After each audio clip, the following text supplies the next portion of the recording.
I know that people who even use microphones that should know this, like musicians who record, they still mess it up. Everybody messes it up. Well, it's different when you're recording audio versus like at a live show, right? Because a live show, you're not recording, so it doesn't really matter. But for a live in recording, it's you don't want any outside noise. Yeah. But when you're doing stand up and you have a mic, it doesn't really matter if you have people. You can get away with things, especially small rooms. If you're recording for yourself and you want to use the line, if you're using for clips, it's actually better to be a little further. Really? Why? Because then some of the audience bleeds in.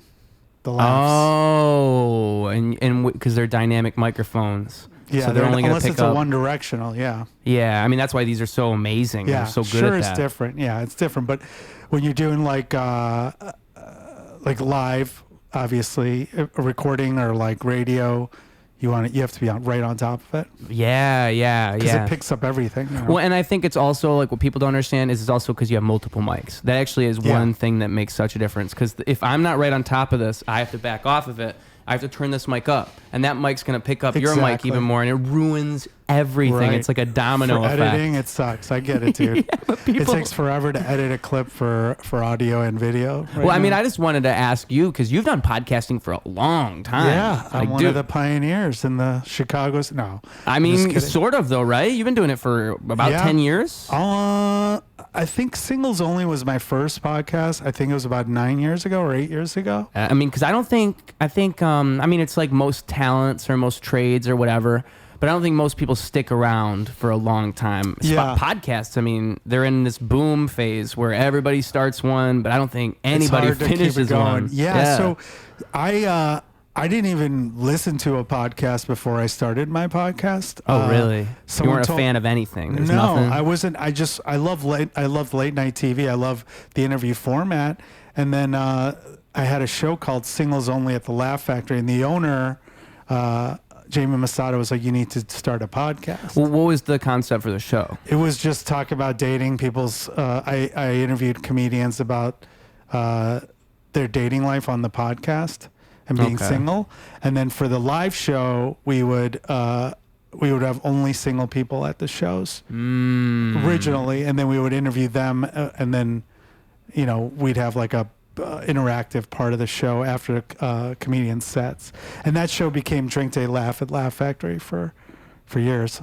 Okay. And so was it like it was just translating the idea into a podcast? Was what the so hurdle? The idea was to use the podcast to promote the weekly show at the Laugh Factory in Chicago. Oh, they're hand in hand. Right. Yeah. But what ended up happening is the weekly show at Laugh Factory changed to just a dating show, a different concept show, and then the podcast kind of took off, especially right before COVID. Like, we blew up because the numbers were pretty impressive. What do you think it was that made it? People wanted to hear dating stories, like especially during the podcast, during COVID, people were like eager to hear about what are people doing during COVID for dating. Yeah. And I think podcasts all did well during COVID. Right. I think the numbers were a little inflated, but then I got like, then it just kind of took off. Like, at the time when I started my podcast, there weren't any other real dating podcasts. I think You Up was one, but it was a little different. Jared Freed has a podcast where he just talks to people about dating stories, I think. But mine was more about people's journeys as dating.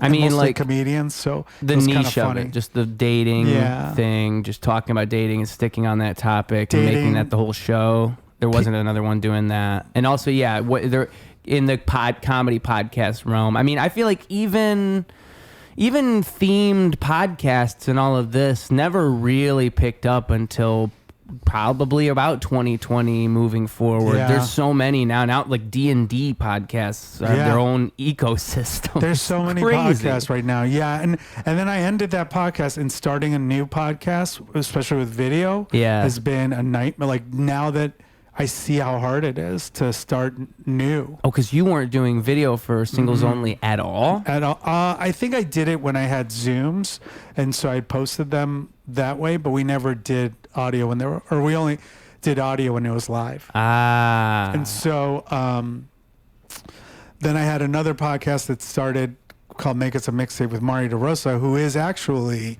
one of the pioneers of podcast. He was the first podcast in Chicago.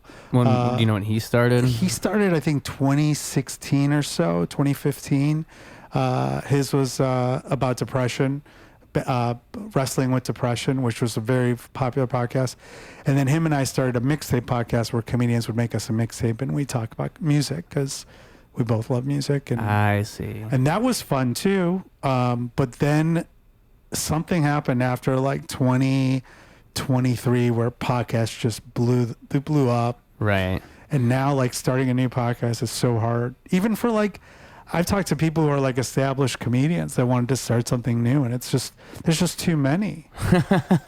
Think about like your favorite comedian. They've got like at least one podcast. Yeah. Well, yeah. I mean, the thing is, you could have said that whenever. Well, I really thought that it was going to stop. I thought, like, I mean, even in 2021, 2022, I was thinking, oh, this is probably it. Like, podcasts are having a moment, and that's going to be it. And then I think it was like, Gerardo Mercado was on this show. Like, he was talking to me about it. He was saying like, no, I'm telling you, podcasts are the thing. Yeah. I think they're the thing. And the way he was saying it made it like click in my brain. Because it is. He's right. Like, now politicians, now celebrities, everybody. It's the beginning of that. It's not like a moment. It's just the beginning of that. I mean, now we're at a moment right now as we record this where Netanyahu is just on Nelk Boys, which I think is just an evolution of it's just conceptually speaking where podcasts are at now. It's so crazy. I mean, if you think about it, like for me, the moment where I realized podcasts are the new like late night was when Conan left just to do his podcast. And I wish that Conan did his in the same way that most major podcasts do it, where he releases the full episode on YouTube in video format. I don't think he's ever I think he's done it with a few episodes. But he's not doing a lot of video, really. Which I think is kind of shooting himself in the foot, because Conan's kind of a big... He's playful. Like, it's good to see him. Yeah. I don't know. Maybe he's focused on the clips. I listen to him, but I know that he has them. And it's crazy that he's doing that. Just the fact that he's doing it, like you said. When he switched over after he went to TBS, I was like, oh yeah, this is over. And then you look at the numbers for late night. I mean, it's a dying, everyone's talking about Colbert, but like it is a dying it's a dying thing. Yeah, and how do you, there's no way. It's not a big deal anymore I mean, especially for stand-up or like musicians. It used to be, if you made it on Carson or Leno or Letterman, you made it. Like, do you think SNL is going through the same thing? Like, do you think SNL has the same stature that it used to have? No, it definitely doesn't. I mean, it's still awesome, but I think it's just, there's too many options for people. Right, and SNL was kind of the cultural zeitgeist at a point in time, and it doesn't hold that weight anymore. It doesn't hold that weight, and also like people that their target demo is a generation that doesn't watch TV. Right, for real. So, you know, you talk to people, when you watch SNL, the prime years, you're always like, it's always like when you were 16 to 25 is your favorite cast. Well, those people, some of them don't even own TVs. They don't even know that SNL exists. They watch the clips that go viral, but like most people are watching stuff on YouTube. Wow. The ecosystem. Or TikTok. I mean, comedy in particular, the entire ecosystem for a successful career and all these things. It's funny how podcasts have taken over in the comedy world, and like comedians make money through podcasts before other things. I mean, I try to tell comedians, because I don't think people really understand. Like, no, that's like the most popular comedians are making a lot of money from podcasts. That's actually how it works now. I have a friend who was a comedian who was a headliner doing really well. And then he's like, I'm going to start a podcast. But he wasn't like, he had his moment because he had a TV show, but he wasn't selling out weekends by any means at Abrams. But he was doing okay, but he was so funny that it didn't matter. He started a podcast right before COVID, and it blew up. He became one of the top 20 comedy podcasts, gets sponsors, everything.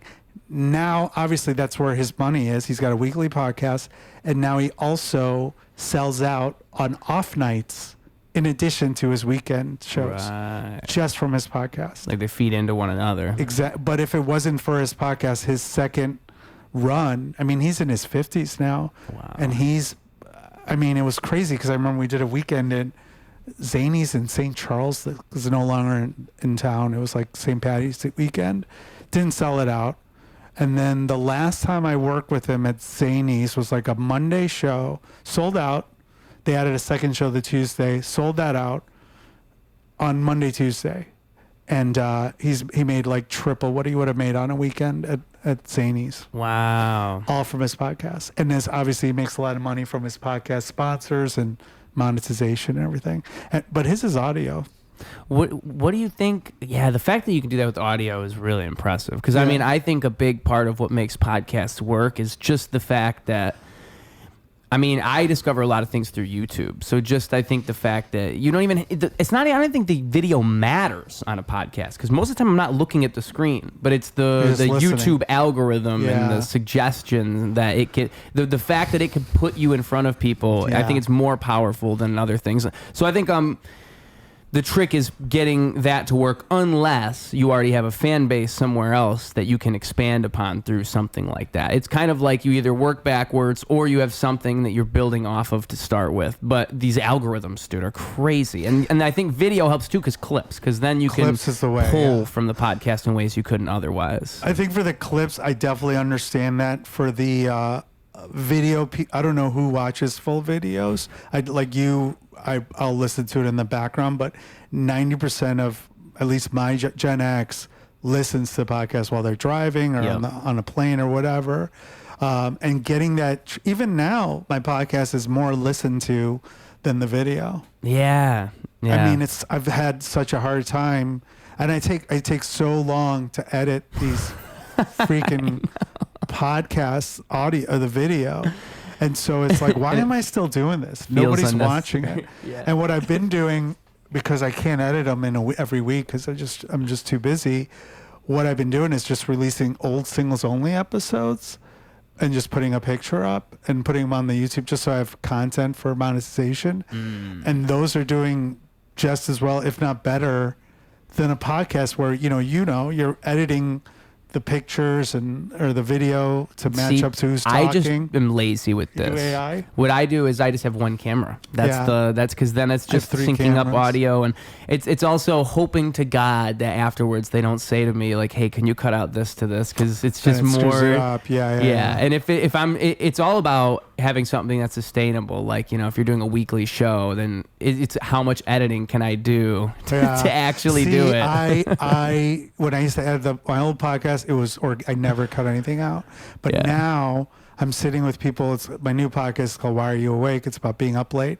And sometimes we're doing like 2-hour podcasts, and I like to keep them at 40. That's just my mentality. So why is that? Just you think of the pacing is better? I think people see a podcast and they see it's like over an hour.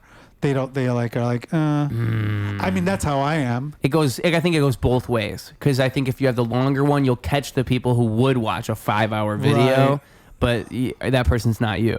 Yeah, so there you go. True. I mean, and also, I think it just moves quicker too. I feel like people stay tuned longer than when there's like long pauses. I mean, it's truthful no matter what with anything. You can definitely cut fat out. Like I have the philosophy that odds are I don't know what everything that's valuable is, and sometimes it's that thing I would have cut out that means the most to somebody. Yeah. So I like to think that if I don't do that, that's going to lead to good things. But also, I mean, the first interview stuff I ever did, it was called 60 Seconds With, and the whole idea was I do a full 12, 15-minute interview, and I cut the whole thing down to 60 seconds. Yeah. And that taught me so much. And that's the algorithm loves that shit. So. It's so crazy because I was doing this in like 2017 before. I didn't know I was ahead of my time. Yeah.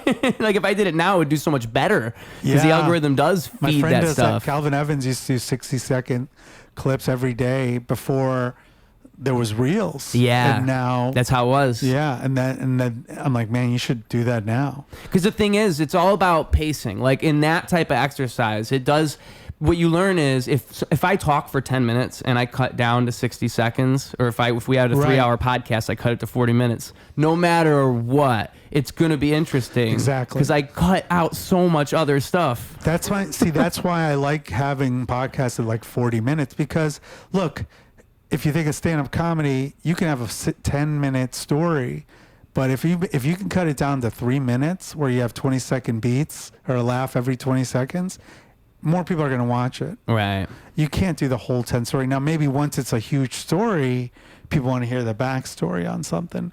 And so for me, a lot of these clips, like even I had a clip go viral for a podcast I had with Allie Clayton. She did my podcast. We had 1 million. Wow. But that story that she did, I cut it down to like 1 minute and 30 seconds maybe.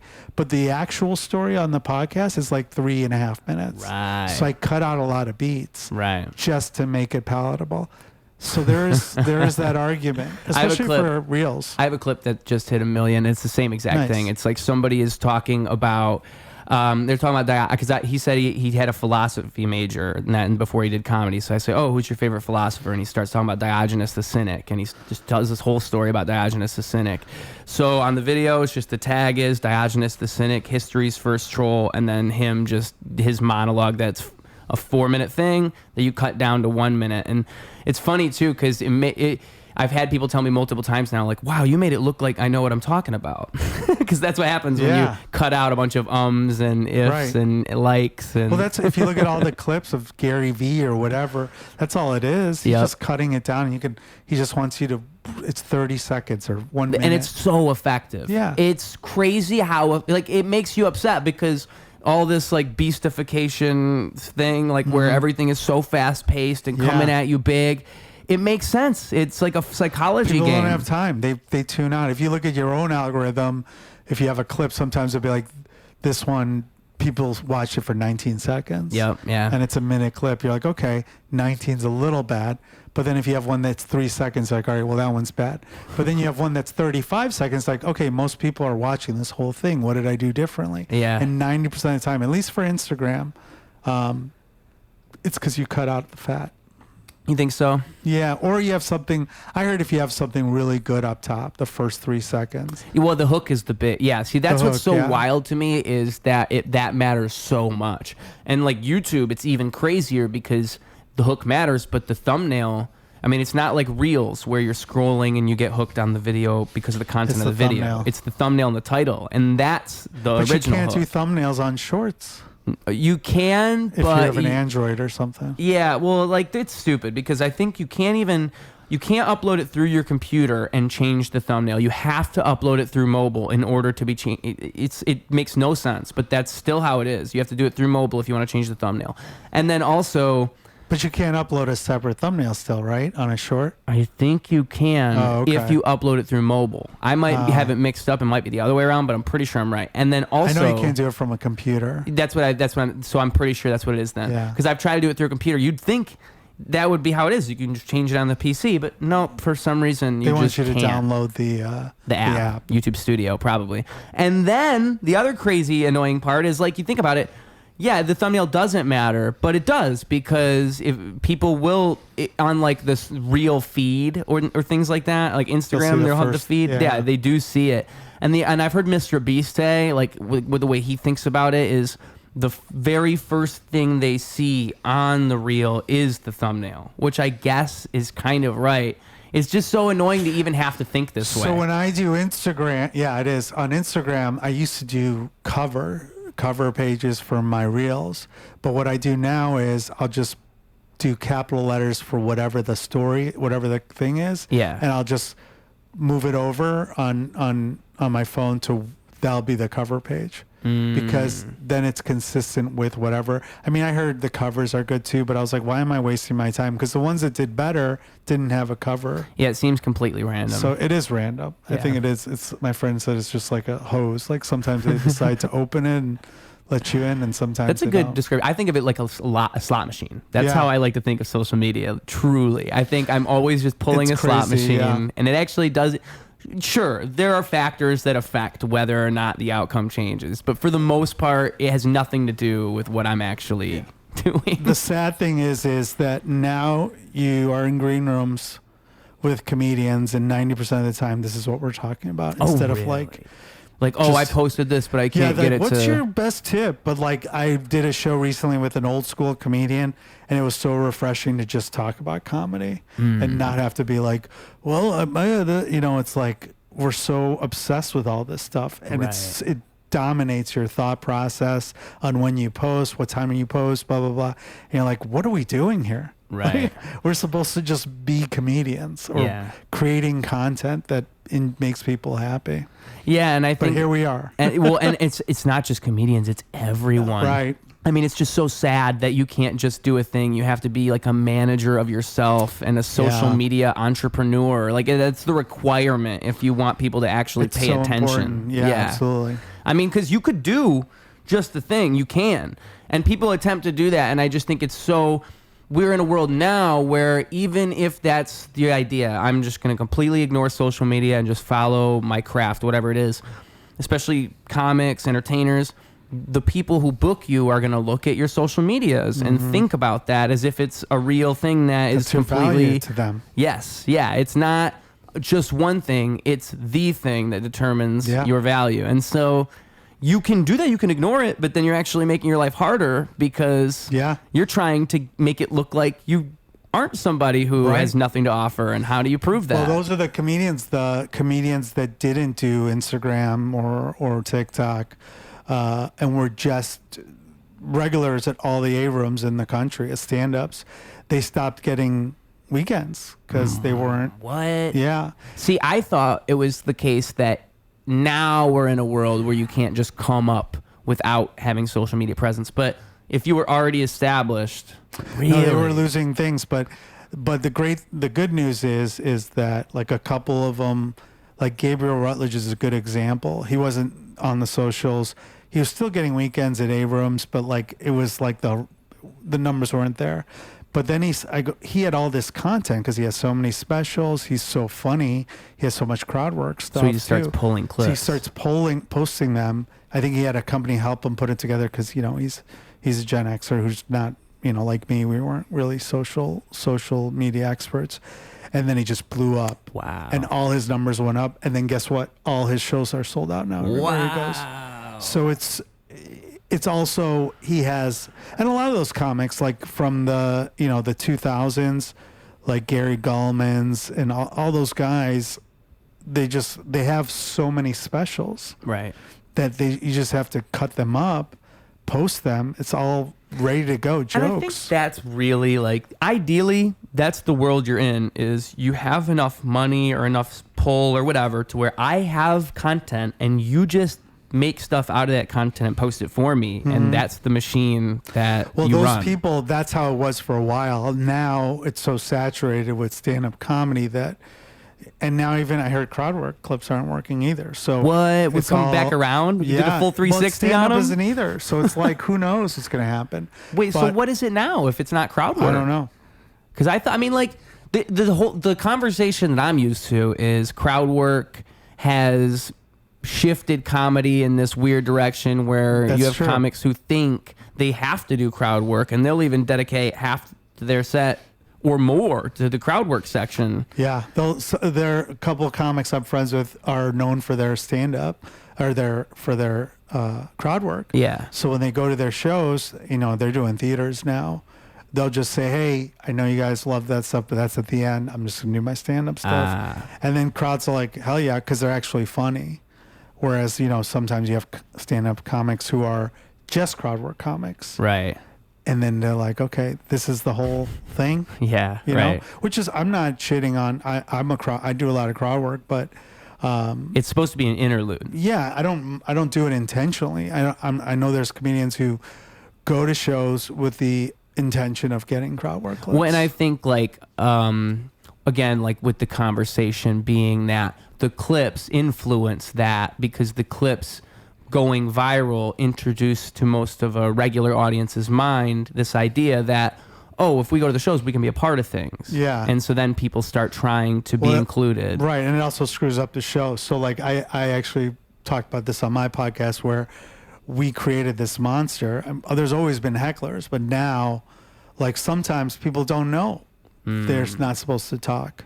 So you can tell sometimes when people will talk, you know, like, oh, you think I really want to talk to you. And that's the problem, is if if you're the regular person, because you're thinking that's what comedians will get mad, because they're thinking their comedy mind, like, oh, what's wrong with you? Interrupting me? Yeah. Yeah, but in their audience mind, they've just seen these clips online. They think this is what the show is. There's different types of hecklers. I always say, like, when it happens, you just kind of, I always give people the benefit of the doubt. I'm like, maybe they don't know. Right. And 90% of the time, they're just drunk idiots. They don't know.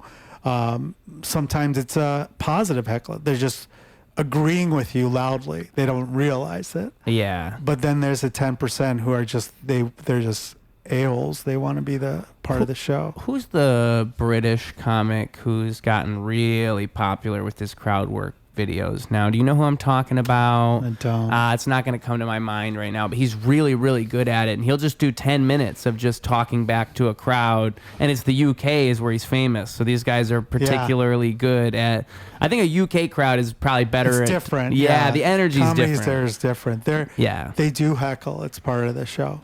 Yeah. So that's probably, it's even kind of off-putting, I guess, as an American seeing that. Yeah, you're right. I didn't even consider that. That's probably culturally different. Just the fact that's probably spread throughout all of their comedy is probably a lot more heckling, because it's the UK. They just talk shit. They talk shit in conversations. Yeah. It's different. But I mean, now look, you go to these shows now, and a lot of comedians are just doing crowd work, and as a headliner, you don't want people that are opening for you doing crowd work. Because for multiple reasons. Number one, if you don't want to do crowd work, now you have to do crowd work, because it sets up the room where they're like, oh, he's going to talk to us because this guy, the feature, did. Right. Number two, now as a headliner, you have to watch the feature, say, who did he talk to? Because I don't want to ask the same question. Be like, oh, where are you from? Like, I just told the other guy. And as a headliner, you don't want to. Yeah. You don't want to have to pay attention to. I'm worried about my own set. Right. That's a great point, because I mean, especially if it's come up like multiple times, like you're shooting at the same people. So many things. Yeah. As a feature, you're not supposed. I was always taught you're not supposed to do crowd work. As a host, you can, because you're just kind of getting a feel for the room. But yeah, I did a show this weekend, and the feature was doing crowd work. I'm like, hey, I don't care if you do a little bit, but end on a joke. Right. Just because then I don't want to start the show doing crowd work. Because it's kind of like, the problem is, if you are trying to do your job properly, you feel like you should remember the information that was presented. You're not watching the feature 90% of the time. You're prepping for your show. Also, remember, like, a lot of these comedians who are headliners are working on new hour.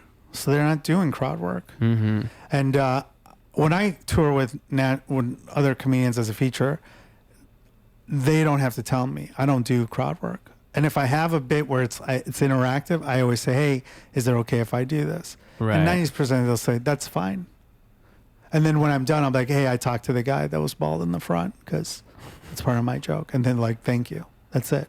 But yeah, that's like an unwritten rule, or maybe it's written somewhere. But this is that's how I was taught. This whole new world, right? Because now you have people who their whole 30 minutes would be crowd work. That's what people will do now. They can't be opening for national headliners. I think think about it. I don't know. I think some people get away with it, though, or especially at least these things, even like this alt comedy thing where people have gotten popular doing basically improv on stage. I think they do a lot.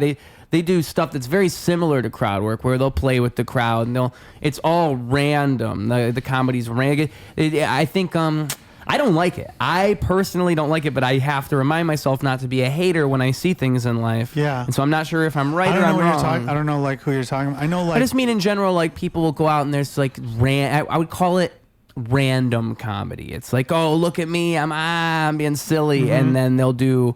Basically, nothing is written. Nothing is material per se. It's almost like anti-comedy in this way. I mean, and I think in a way, then they'll end up doing crowd work along the way, because it's all at a certain point you run out of shit to say. You're just going to look at people. I just think that if you, I mean, look, I love doing crowd work. I love it. It's also lazy. I call it lazy comedy, because when I'm doing crowd work now, I'm working on new jokes to see like what, like I have a new joke where I'm talking about TV shows to watch. So I'll ask people what they're watching, and then I'll riff off of it. But I'm also using it as possible new writing. Yeah. Because I'm writing on stage. But I also, I mean, it's easy. We can all do it. Yeah, it's easy, right? But people think you're doing a magic trick in the audience. I heard which someone. Is good. People like it. I think it was a YouTube video I saw. They were explaining it like it's kind of like the funny parts of the joke. Like what's funny about crowd work usually isn't even the information that you present as the comedian. It's the fact that what the audience says. You're teeing the audience up a lot of the time, and they do the funny thing for you. Sometimes, if you're lucky. Well, I mean, if you watch a lot of the clips that go viral, it's the comedian's response that gets a huge pop if they're doing it right. Yeah. But like the crowd work clips I've done, in reality, the ones that do well, I've said that thing before. Right. So it's not Jimmy not Carr is who I scripted. was thinking of. Oh yeah, Jimmy that was the Carr guy I was thinking of. Yeah. But he's like a well-known stand-up, one of the best stand-up comics, I think. Yeah, he's fantastic. But he's great at crowd work because he also he started comedy out there, so he's used to that shit. And then the audiences are. That'd be like getting in high-level fights with black belts and then going and just fighting kids. He's the wittiest person there is. Like if you watch him on roast, he destroys, and he's so dry, and he's just so quick. You're like, you don't even know what hit you. Yeah, and I think like what the reason that it's the same is because someone like him's done it for so long. It's the same 100%. thing. He's done that so long that it's almost like muscle memory when he's responding to an insult. It's automatic. And I remember I did a show with a headliner. My friend Brett Ernst is a headliner. I tour with him sometimes. He doesn't like crowd work. Because the same reason as you. He doesn't. Lazy. He does comedy. He does straight comedy. He tells stories. So when I open for him, I don't do crowd work, which is fine. But one night the crowd was like wanted crowd work. You could tell, and so he sits down the whole time. He sits on it and just sits and does his comedy, and he just did the funniest crowd work in the world. I was like, you should have videotaped it. But when he's done with it, he goes. See, I can do it. I just don't want to.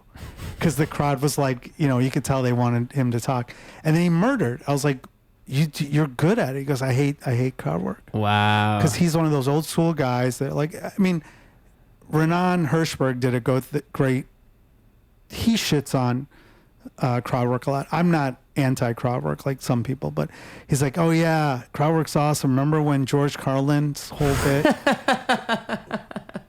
I mean, if you look at all the best stand-up comics that are on the whatever your Rushmore of comedy is, which one had a crowd work bit? Right. Wow. I mean, because again, I think the truth of it is it's supposed to be an interlude. It's supposed to be part of your arsenal, something that you can pull out and use when you need to, but not something that becomes part of the act. Like it just happens. Unless you're someone like Jimmy Carr who can just make 15 minutes out of it. Right. Or like I've seen, one thing I think Mark Norman does that's impressive is he'll have the audience shout things at him and then just try to make a joke out of whatever they say. That's a concept that's awesome. Yeah. And it's a clip, and I get it. But if you watch all the stand-up clips, if you watch 20 stand-up specials, right, you might see one crowd work bit. Yeah, like the greatest of all time. Like if your goal is, I want to be the best, think about the people that are the best, and do they participate in such debauchery? And again, I'm not shitting on crowd work. It's part of my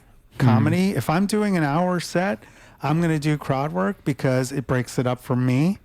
And it's just, I need a break from like my brain being like, okay, this is bam, bam, bam, bam, bam.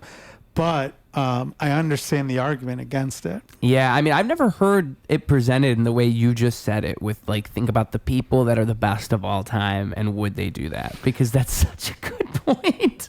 Like, I think that's a good way to look at things. Like, think about the people who are the best at what they do and then try to observe them because they're the ones you're going to learn the most from. And I do think like the Mount Rushmores of comedy, especially, I mean, what that makes me think about is like, Is it a new wave or is it just a fad? That's the question then. Is it something that will ride on into history, or is it just something that's going to come and go?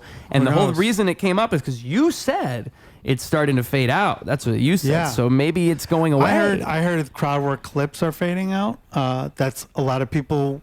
I was only posting crowd work clips for a while because I didn't want to burn my material. Yeah. And then I was like, screw it. I'm going to start burning my material. But now I'm noticing when I'm on doing shows in towns where, especially like if there's only like 40 people in the audience and I broad most of them, they've seen all my clips because I posted most of the stuff online. Right. So I'm like, man, I wish I kind of just did the crowd work bits again. Yeah, and it's like an impossible game. I mean, that's where the problem begins, is the fact that it's a free cheat code for clips, and that's why it got so popular. Yeah. I think it all starts with that. It's like comedians were trying to solve the problem of what are we allowed to post without burning everything. You don't want to burn your material. Yeah. Especially if you had a special coming out, or for my special, they're like, don't post these jokes. I was like, okay. Oh, you were told not to? They said you're not allowed. Yeah, for at least a while. And that makes sense. Yeah, I mean, who knows? But I do know that, like, a lot of headliners, as a headliner myself, when I'm headlining, I don't like when my feature does crowd work. Right. If they do a little, that's fine. I always say end on a joke. That's the way I was taught. If you go to traditional stand-up where it's host, feature, headliner, the feature is not... You have the easiest job. You're doing 20 minutes. Do your material. What is also a thing? If you're a feature, you're trying to become a headliner, right? Theoretically, why would you do crowd work for the people who are watching you? Well, because I think they think that that's the thing they're supposed to do. I think they think like, oh, that's what's in right now. Who's going to be like, what booker at the club is watching a feature, deciding if they can do a headline and be like, oh, this guy writes great crowd work. They're all looking to see who's a good comedian. Like, yeah. I think if you've been doing comedy for 5 years, you know how to do crowd work. Yes. Because I mean, but you don't know how to write a good joke necessarily. Sometimes you do. I didn't 5 years in. But you can do crowd work. If you've done comedy for 5 years, you can do some crowd work, I think. Unless you're like a monologist that you're like, I hate talking to everybody. I'm just up here. But I think everyone kind of knows how to do some crowd work. Yeah, like even the regular everyday person. If you did an open mic, you fucking had to do it. Sorry, were you allowed to swear? Yeah, you're good. Yeah, you're right though. You're right. An open mic is basically crowd work. It's especially the corner of a bar. You're not supposed to do it. But like, I don't think a host, the way I was taught comedy, and this is fucking years ago, the host does a little crowd work. You're like, hey, where's everyone from? Anyone celebrate anything? End on a joke, bring up the feature. Feature does 20, 25 of their stuff. Headliner does everything. Yeah. That's the way. I mean, I don't know if things have changed in the last 5 years, but every time I've opened for someone that's headlining, the one rule that I always hear is either they need you to be clean, which is fine if they're a clean comic, and don't do crowd work. Those are the two things. I can't think of anything. Or sometimes they'll be like, hey, you do a joke like this. Can you not do that joke tonight because it's too similar to mine? Right. And like if I'm familiar enough with your material. Yeah, because I was going to ask, like, what are other things that a feature would have to look out for? But I guess that's it. Those are the only things I've ever dealt with in the last... I mean, right now when I tour with some national touring comedians. And those are the things that I've been told. I either have to be clean or don't do crowd work. I can't think of anything else as a feature. I bet, it's just funny because I know there's going to be some comic who hears that and this is his first major opportunity. Who's this asshole? Bring it on. I'm right. They would. They'd be like, I'm going to prove my point. I've been doing this for years. I mean, look, I love comedy. It's my life. I left a very lucrative career to do this full time. So I'm a scholar about it. Like I read books about it. I've done comedy. I do, I don't know, 30 to 50 shows a month. So I think I know what I'm doing. Yeah. And I think comedy's a craft like most things. And I think comedians know that. And I think the more you do it, the more you know it. Yeah. I think ideally that's what happens if you're working in an art form, is you treat it like that and you get better and better at it, you know? Like, it's a job, yeah. Yeah, as a musician, I go crazy with the amount of people I think who don't really take it seriously. Yeah, I was a musician before I did comedy too. I get it. So it's a little different in the world of music when people ask what the difference is, because comedy, you're by yourself. Well, if you're a soloist, it's a little different. But I think it's in bands, you're with 4 people. Yes, and that becomes, oh my God, that becomes its own. It's a relationship. Yes, that's that's a nightmare. That's kind of the reason I've been a soloist, is because I know what a nightmare that is. I hated it. Yep. You have 4 different personalities. We're all broken people, comedians and musicians. Yeah. It becomes magical when anything works out. Yeah. It makes you realize that everything that actually works is a miracle. That's right. It's real art. Yeah. But with comedy, look, if you're crushing it, if it's making people laugh, then you're doing a good job. But I can tell you, if a comedian is a crusher, but all he does is crowd work, I am not gonna bring him on the road with me. Yeah, and the thing is, I think like part of getting better at something is learning to see what you could not see before. You know, like I think that if you're doing those types of things, odds are you're just, ignorance is bliss, and you just don't even know the bridges you're burning before you. You just have to grow and mature and start to realize. Oh, I think everyone knows. I think if you've ever run into a comedian who's a headliner, and you have any self-awareness, they would tell you. Shred Look, of it. I brought my friend Blake Burkhart, very funny comedian, headliner. I was getting him into a club, and I always bring people that are funnier than me to open for me, or at least as good as me, because it makes my job. That's how I get better. Right. And I said, bury me. I told him that. And all he did was crowd work for 30 minutes at this club. Like, completely buried me, to the point that the first time I got up stage, the crowd was already talking to me in the front row. So I was like, okay, I didn't really mean, I meant with your jokes, you asshole. But like that, he started a little after me, but like he knew what he was doing and it was funny because we're friends. But like someone asked to open for me in an upcoming show. And last time he opened for me in that city, like all he did was he had 3 cameras going. He was mining for clips, which is awesome. He's viral and he's got a following, but I don't want to have to do crowd work when I'm headlining. Some people want to see jokes. Wow. I just wonder how you're telling me you should know that. See, I don't do comedy, so I wouldn't know that. But I'm interested. I just wonder how many comedians would just be so dumb as to not know. Because I bet you a lot of them. I bet you there's so many comics who just think crowd work is what they're. I mean, if you're doing a showcase show where you're not opening for someone, it's just like a Laugh Factory. Everyone's doing 10, 15 minutes. I just think people lack nuance, though. Like, I think, like, in my observation of things, like if we're talking about people that are talented, that I understand nuance, most of them probably know, but like that's not the majority pool of the talent that you see in the world. I think most people who are trying to do something have no clue. But I guess, wow. I mean, look, if you're a feature, you're doing 20, 25 minutes before the headliner does 50 minutes to an hour, right? Right. And if you just do one crowd work bit, I don't think it's a big deal. Yeah, it's no big deal. But if your whole spiel is, hey, are you single? And then you do a whole thing about single with this guy. Then you're like, where do you work? Then your whole thing is about work with this guy. And then you're talking about, I don't know, what other issue? Like, what's your opinion on turtles? Yeah. And that's your whole thing. See, like, you didn't do a fucking joke. I think what I'm learning here is just I have had the experience of, again, not being a comedian and not doing this thing.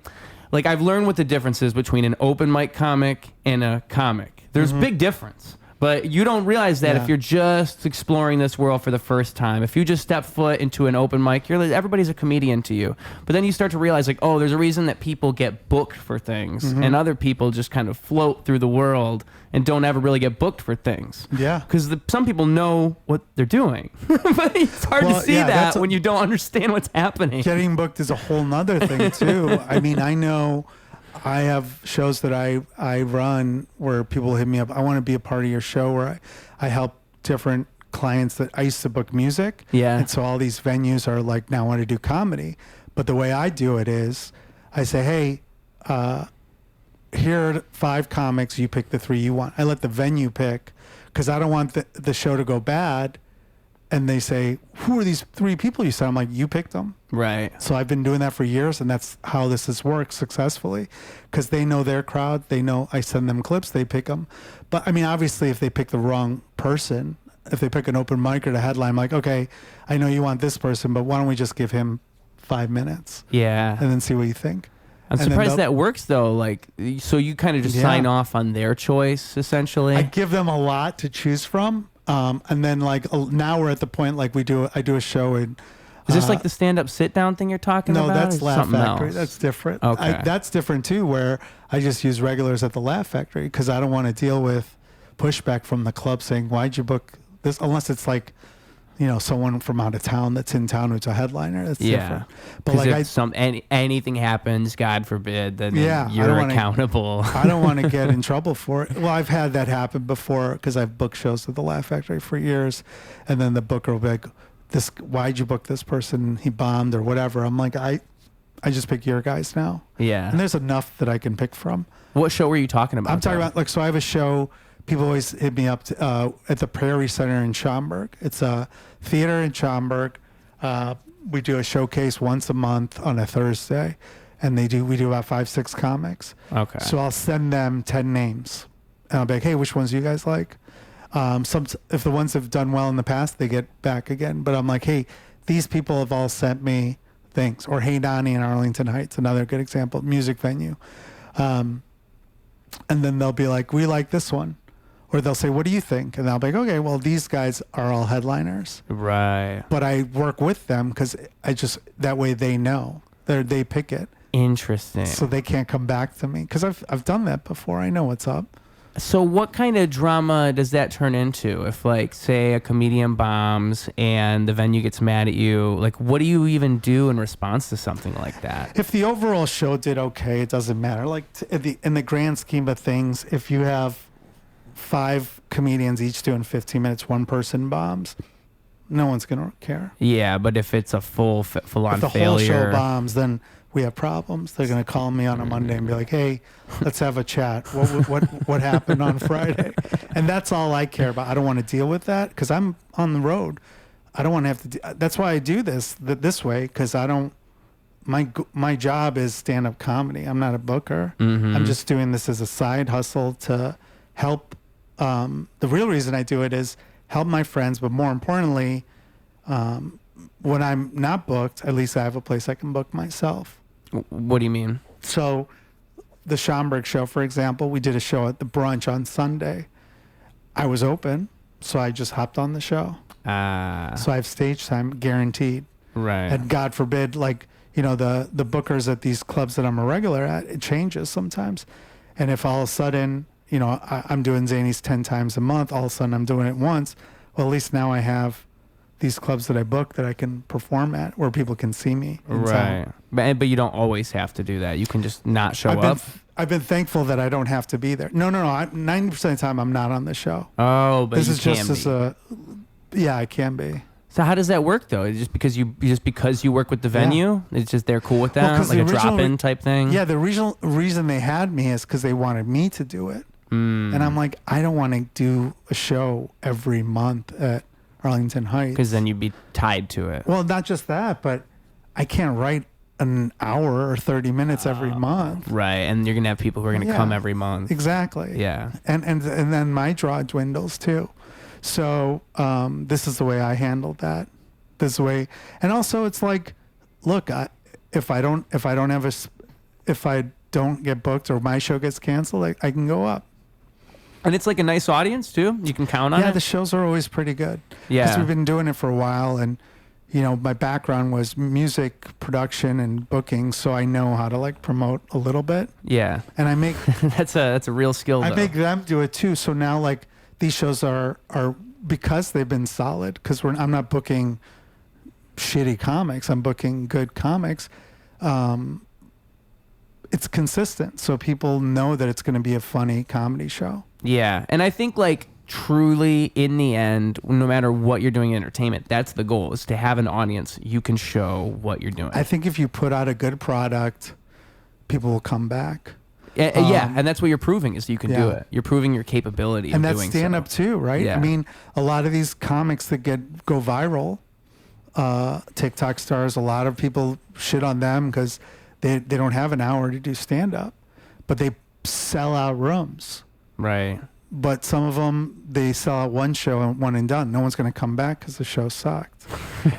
But the ones that were good got better, and they knew, they had self-awareness that, look, I don't have an hour yet. I've got to get better at stand-up comedy. I have 1 million followers, so I can get people to come, but I got to make sure the show's good. Yeah, and if you can do both, I think like it's crazy because the numbers really, they matter, but they don't. I mean, you can make so much out of so little, and you can make so little out of so much. So it's really like you could have 1 million followers and do nothing with that, and you can make no money. You could be homeless and have 1 million followers, or you could have 10,000 followers and they're just so into what you're doing, they pay your rent. They're loyal. Yeah, it goes both ways. Yeah, that's I think it's how you, I mean, that's kind of been my problem, is I know I'm not a business person. I know I'm good at making things, but I know I'm so bad. It's so important part of it though. Look, I mean, the reason why I was successful in my bands was because I was good at the business aspect and I surrounded myself with talent.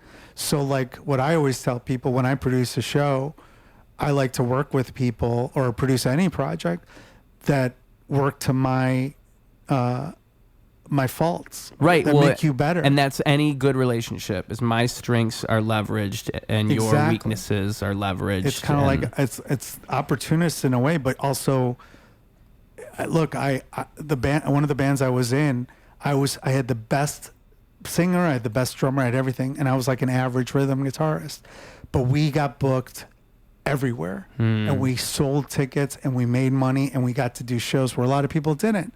So that was my worth. And that's what it is I mean, that is half the battle, is getting booked. I mean, that's it. It's not even how talented you are. I mean, it is how talented you are, but it's not, because that's just a tiny little minute fraction of what actually matters. Talent is part of it, but yeah, it is the marketing. It's the presenting. I think of it as the whole funny, like a tree falls in the woods, did it fall at all? If you drop a song on SoundCloud and no one hears it, did you drop a song at all? And that's the truth of any art. Business. It's the business of entertainment business. It's not called entertainment. And I hate that. I hate it so much because I don't want to be a business. It kind of goes back to what we were saying earlier about having to be aware of what time you post. What's my hook for this video? Oh my God. I mean, there's a point where you're like, okay, is this going to be manufactured or is this real art? And that's where you're like, that's where I stop. Well, I don't care anymore. I think what bothers me is I have the self-awareness to do that, but I'm also aware that I think most people don't, and I think it ruins things. Like it creates a less thoughtful... It's artificial. Yeah, and it creates more artificial stuff, because then you have people who think that's what they have to do, and it creates trends that go the wrong way, where it's like TikTok music, where you have people who make songs, but really they're writing songs for that 30 seconds of that song, and the song is kind of based on a 30-second segment rather than what a song is organically usually, which is like, oh, we're riding this wave and we're going to write... Oh, this song's 4 minutes and it has a hook and a verse and a hook and a verse. But like in their minds, they're writing the hook. Oh, that's the catchy part that everybody's going to make the dance to. And then you write around that. And that is so weird. And so it is weird. But if you think back to the history of music, there was a time where every song had to be 2 minutes and 30 seconds. Yeah, or poetry, where everything had to be, the syllables had to be counted. Exactly. And, So if you think about it, it's just the next step in the end of the world. Yeah, I think you're right. Because like you would have a chorus, literally every pop song, every rock song that was on, you needed the hook, and then you also needed the chorus at 38 to 42 seconds. Yeah, don't forget that pre-chorus too. And the pre-chorus or the bridge or whatever. But if the song was over 30 minutes, it wasn't on the radio. Mm-hmm. Wow. Yeah. I mean, I've heard certain. I think 21 Pilots, Tyler Joseph. There's an interview I saw him breaking it down once. It's hard to find people really explaining this and know what they're talking about. But like the formula to pop music, where it's so formulaic. Like once you see it, it's hard to unsee it. What always drives me nuts is how I know it's a formulaic pop song is if you have a verse that's so long, a hook, and then a second verse that's exactly half as long, and then we hit the hook again.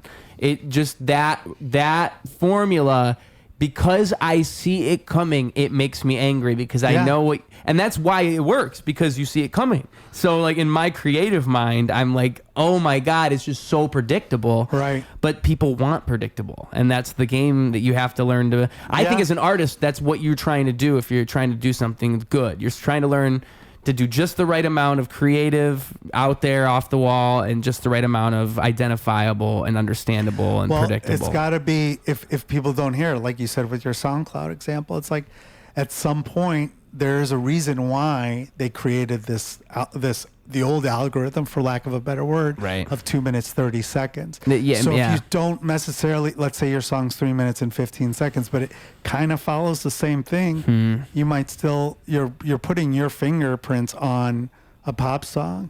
And a lot of people look at Bohemian Rhapsody by Queen. They were like, no way is this going to be the song. Yeah. And they were like, fuck you, this is what we're doing.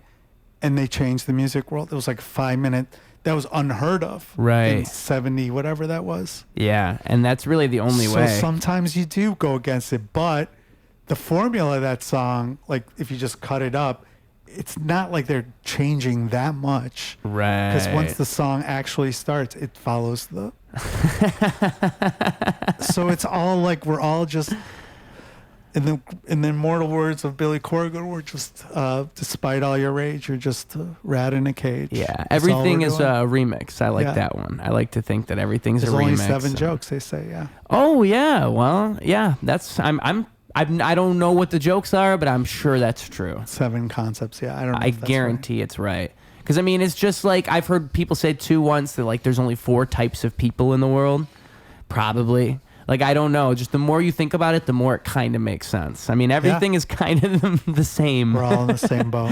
Everybody is a little bit predictable, you know? Yeah. I think it's why jokes work. I think it's why you can make a joke better to the point where you can bring it on a specials. Because to a point, people are predictable. You can find laugh lines and you can figure... you find that's people are relating. That's like, it's relatable to the crowd. Unless you're like so unrelatable that it's funny. Yeah, right. But, which is an art form in itself. Yeah, it's old comedy. Yeah, exactly. Yeah. Because I mean, like, I think that would be the ultimate like life lesson a comedian gets to have. I think a comedian gets to personally chop up their material live on stage and figure out how to translate their thoughts better to an audience. Whereas like most people don't understand what it means to do that. Yeah. It's just being concise is the key to comedy, and with music too, really. And kind of just like everything, speech and essays and all of that is learning how to I think I heard someone once say, if you learn to translate your thoughts and just to speak, you will do so much better in life. You're effective as a leader. Yeah. And I believe that religiously. I think that's what life's about, is learn. Because I think a lot of people just can't say what they're actually thinking. I think that's half of their problem. Is or they they're just don't even know too much. It comes out wrong. You're like, why are you giving me all this backstory? Just tell me what you want. Yeah, well, because it gets lost in translation. Yeah, like, and it's sad when you see that, because I have a friend that's coming to my mind who he will monologue for just 20 minutes, and I know there's gold in there, but he just doesn't know how to chop himself up. The key is like for comedy, it's like cutting the fat. Same with music. Like, I remember when we were recording an album, they're like, "This song's too long. Just cut this whole. There's no reason you needed eight. What do you call it? Chords or whatever. Kill your darlings, you know." And I think like I have a theory that I think everything in life is curation, and everything in life is a matter of how much you're willing to cut off, and that's it displays your level of sensibility. Yeah, how much you're willing to get rid of. If you look at like I don't know if they still do this, but they used to have singles versions of songs from the album. Like the album version of a song that was a hit was like 4 minutes. But the radio version was 2 minutes and 30 seconds. Oh, I don't know. Yeah, I don't know if they still do that. They do that a little bit, but maybe not as much. But if you would, like you can go back in history and look at the long version of song. like Elvis Presley, whatever. All those, the Beatles, all their songs were like the same. But I remember they just cut off a whole. Yeah, you cut off certain parts just because it make it radio friendly. Huh. When I was managing bands, I remember we had to do that, and it became like a 2-hour like fist fight, basically. I bet. They're like, "What do you mean?" I'm like, "Your song is 5 minutes long. Cut it to 2.5," and people would freak the fuck out. But that's what you, because you're asking them, like, in their mind, the second half of the song makes the song. So you're telling me to ruin my song for the radio. I can understand. Yeah, I mean, there's no reason that you need 8 bars when you can have 4, or the intro can start, like you have 2 bars starting a song, you would cut that out and just go right into there's so many ways to cut songs. And that's like the beauty of comedy too. Like when you have to write a 5-minute monologue or a 5-minute for late night, you know, it's got to be 6 minutes, or an audition. You cut all the fat out of your jokes. I have jokes that are 3.5 minutes, but I could take the same joke and do it in like a minute. Right. I'll lose a lot of the funny beats, but if I get the light and I have 2 minutes left, I'm like, all right, I've got a 3.5 minute bit. I'll cut out 2 beats and it'll be 2 minutes. Yeah, you know, the main criticism I've heard of the show Kill Tony is that it's like 1 minute. The minute thing, and I used to agree, but the more I think about it, like if you're a comic, you should be able to be funny within a minute. Easy. Yeah, that is true. You should laugh within 30 seconds. Yeah, and I've heard Tony explain it like your minute. As a comic, you should be able to build a minute that's funny, and that's how you start a set. You should be able to start with the funny minute and build from there. But the way you said it, I think just makes even more sense. You should be able to take 5 minutes and turn it into 1. Yeah. You should be able to do both of those things. Cut the fat, yeah. Yeah. And and I think, again, it's one of those like beginner versus professional problems where a beginner would be upset with that type of thing because they don't understand yet. You have to be able to do that. So sometimes you only get 3 minutes. You only get 2 minutes. Sometimes you find that out 10 minutes before you go on stage. But that's like the thing. Like when you do shows in Vegas, you have a set time because the unions are crazy there. Like you have to end because the rules are, they want people to be out gambling. In Vegas in particular. Vegas especially, but there's other places too. But I remember I was working with someone and he's like, I love this because I'm cutting all the fat out of my jokes. Right. Because I have to cut everything down to 20 minutes. And he's doing like an hour in 20 minutes. Yeah, and it's a learning experience. But that's so great because then you also are like, I don't need to do that much stuff. I don't need to tell people this much about Bitcoin. I'll just do get right into it. And it teaches you how to do that. Yeah. Like tonight I have a show where I only have 12 minutes of new material. So I'm like, I'm working out shit that I'm like, oh, I don't even need to say that. I can just go right into this. Right. Yeah. And then you remember that for later, and then now thing that was 10 minutes is only 2, and you can put that in your 40 minutes, and it's such a good 2. Whereas at 10, it was just mediocre. It was okay. Yeah, dude. Well, I could talk to you for a long time. Yeah. You do this all the time, just like me. Look at you. Podcast expert. Yeah, dude. I mean, honestly, it's nice because I think there is an art to it, to talking. And I think sometimes you get people on, I'm sure you know, where it's like pulling teeth almost. It's like, oh, I got to really make this show work. And so when I have a podcast person coming in, I'm like, I already know it's going to be different. Yeah. This is going to be an easy one. It's a walk in the park with podcast people. Thanks for having me. And yeah, man, thanks for coming on. Yeah. You're out here doing great things. This podcast comes out about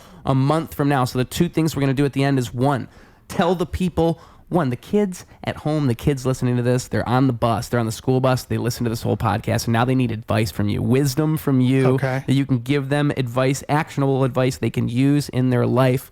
2, where the people can find you, what they can look forward to seeing from you, all that good stuff. They've spent this time with you. They might as well spend some more.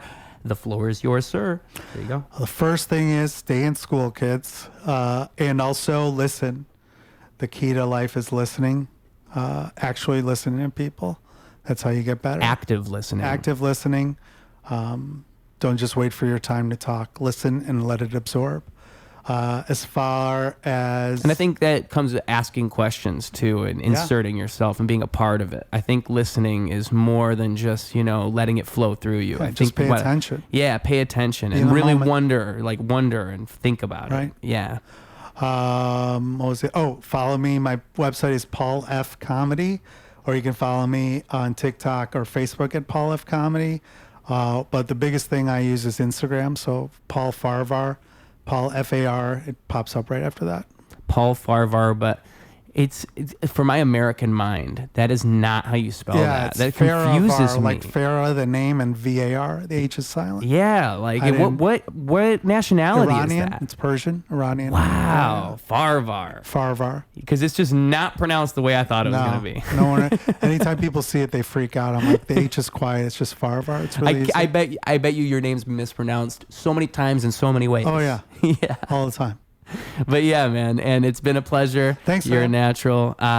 You have fun at Zanies tonight. Yes. You do great things. I will try my best. Give them the best 12 minutes of your life. I will not do that. All right. I'm working new stuff out. Thank you. Appreciate it. Thank you for being here on Ruse